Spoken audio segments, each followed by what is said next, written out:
Morning everyone, কেমন আছো সবাই? আশা করছি ভালো আছো। আর যে যেখান থেকে আজকের আমার এই ভিডিওটা দেখছো সবাইকে অনেক অনেক ভালোবাসা জানিয়ে নতুন আরও একটা ভিডিওতে সবাইকে স্বাগত জানাচ্ছি। সকাল সকাল উঠে আজকে সকালের যে জলখাবারটা সেগুলো খেয়ে নিয়ে অন্য যে কাজ থাকে সব কিছু কমপ্লিট করে নিয়েই তারপরে আমি আজকের ভিডিওটা স্টার্ট করলাম।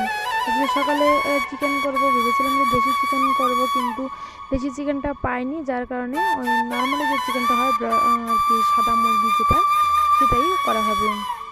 আর এই যে দেখো আমাদের ভেন্ডি গাছে কতগুলো ভেন্ডি হয়েছে, কিন্তু ভেন্ডিগুলো আজকে বিকালে একটা দিদাকে আর কি দেবো।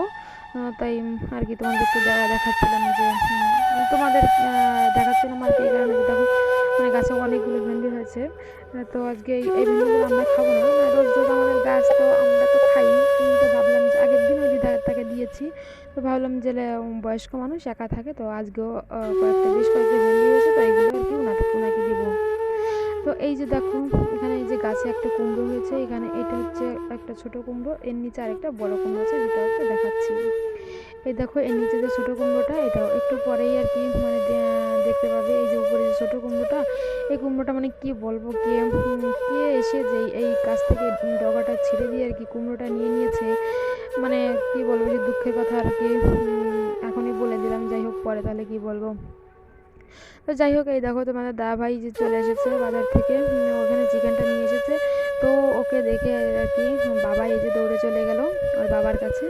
তো এবার ওই চিকেনটা আর কি ওর হাতে দিল, ও এবার চিকেনটা নিয়ে আর কি ঘরে যাবে। মানে কোনো কিছু নিয়ে আসলে ওর জন্য আগ্রহের আর শেষ থাকে না। ও সেইটা মানে আর কি নিয়ে যতক্ষণ ঘরে না নেওয়া হবে, না খোলা হবে, ততক্ষণ যেন ওর ভালোই লাগে না। তো এই যে চিকেনটা নিয়ে আসলো, এবার চিকেনটা তোমার দা ভাই সবসময় কি কেটে দেয় যখন আমি সময় পাই, মানে আমার হাতে তো যখন কাজ থাকে তখন তো আমি করতে পারি না, তো ওই সবসময় আর কি সব কিছু কেটে গুছিয়ে মানে কি আমাকে অনেক হেল্প করে আর কি। তো চলো দেখতে থাকো আর সাথেই থাকো, আর এতক্ষণ ধরে যারা আমার ভিডিওটা দেখলে, যদি আমার ভিডিওটা ভালো লেগে থাকে তো অবশ্যই একটা লাইক করে দিও। আর যদি কী বলবো, যে একটু বেশি ভালো লেগে থাকে তো চ্যানেলটা সাবস্ক্রাইব করে পাশে থেকে কমেন্ট করো।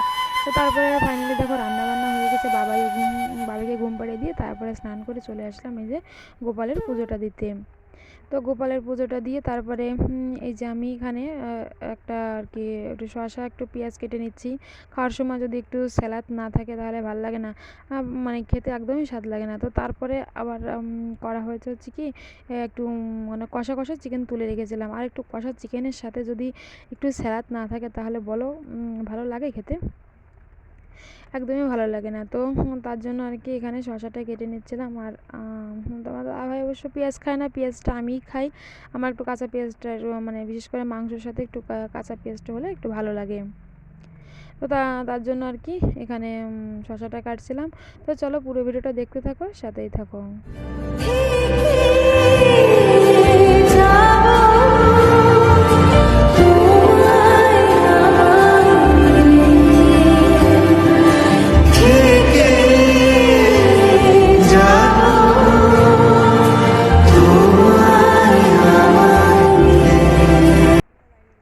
তো যাই হোক, এই দেখো ফাইনালি আমার স্যালাডটা কাটা হয়ে গেছে, আর এই যে সেই কষা কষা মাংস, আর তার সাথে গরম গরম ভাত, উফ পুরো মানে কি বলবো জমি ক্ষীর। আর তারপর এদিকে শসাটা আর কি পেঁয়াজ শসাটা কেটে নিলাম, তার সাথে একটু লেবু। আর এই যে হচ্ছে আমার চিকেনের ফাইনাল লুক, এটা হচ্ছে ঝোল করে রেখেছি, এটা হচ্ছে মানে হাফটা তুলে রেখেছি কষা খাওয়ার জন্য, আর হাফটা রাখা হচ্ছে ঝোলের জন্য। তো তারপরে ফাইনালি খাওয়া দাওয়া করে একটু রেস্ট নিয়ে বিকালবেলায় যে বাইরে আসলাম, কাপড় চোপড়গুলো তুলছিলাম, কিন্তু তখনও আমি জানতাম না যে আমার এত বড় একটা সর্বনাশ হয়ে গেছে, আমার এত বড় একটা ক্ষতি কে করে দিয়েছে। আমি কিছুই মানে জানতাম না। এটাকে আমি পরে দেখলাম যে আমার এরকম হয়েছে।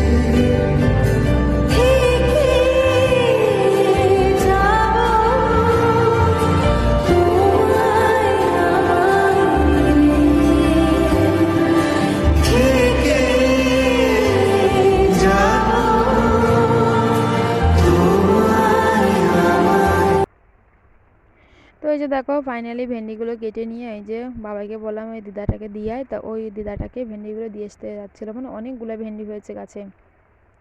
তো তারপরে আর কি তখন দাদাভাই বললো কি যে মানে কুমড়ো গাছটা এরকম ঝুলে পড়েছে। আমি বললাম কি কুমড়োটা আস্তে আস্তে বড় হচ্ছে, ভারী হচ্ছে, যার কারণে কুমড়ো গাছটা এরকম ঝুলে পড়েছে, একটু ঠিক করে দাও। ও বললো পরে দেবো। কিন্তু আমি এবার দেখতে যেন মনে হলো, আমি একটু দেখতে গেলাম, দেখতে গিয়ে দেখলাম যে এখান থেকে মানে সে কুমড়োটা তুলে নিয়ে গেছে।